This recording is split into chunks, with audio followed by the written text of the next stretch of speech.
أعوذ بالله من الشيطان الرجيم. بسم الله الرحمن الرحيم.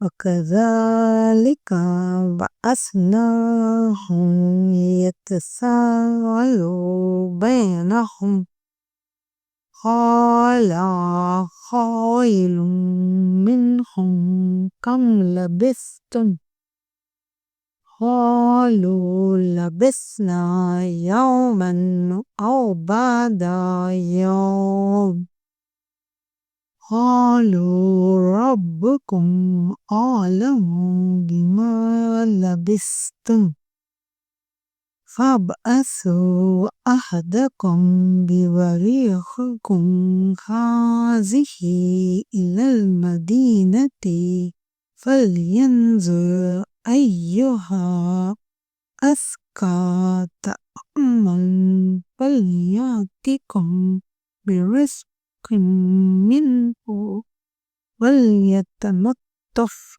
ولا يشعرن بكم أحدا۔ اور اسی طرح ہم نے ان کو اٹھایا تاکہ آپس میں ایک دوسرے سے دریافت کرے۔ ایک کہنے والے نے کہا کہ تم یہاں کتنی مدت رہے؟ انہوں نے کہا کہ ایک دن یا اس سے بھی کم۔ انہوں نے کہا کہ جتنی مدت تم رہے ہو تمہارا پروردگار ہی اس کو خوب جانتا ہے، تو اپنے میں سے کسی کو یہ روپیہ دے کر شہر کو بھیجو، وہ دیکھے کہ نفیس کھانا کون سا ہے تو اس میں سے کھانا لے آئے اور آہستہ آہستہ آئے جائے اور تمہارا حال کسی کو نہ بتائیں۔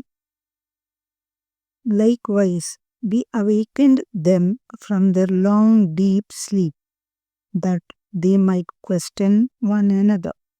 A speaker from among them said, How long have you stayed here? They said, We have stayed perhaps a day or part of a day. They said, Your Lord alone knows best how long you have stayed here.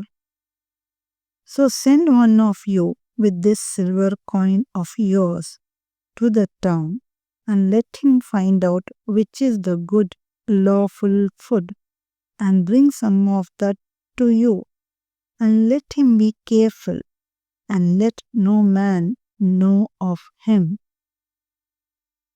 إنهم إن يظهروا عليكم يرجموكم أو يعيدوكم في ملتهم ولن تفلحوا إذا أبدا۔ اور اگر تم پر دسترس پالیں گے تو تمہیں سنسار کر دیں گے یا پھر اپنے مذہب میں داخل کر لیں گے، اور اس وقت تم کبھی فلاح نہیں پاؤ گے۔ For if they come to know of you, they will stone you to death, or abuse and harm you, or turn you back to their religion, and in that case you will never be successful.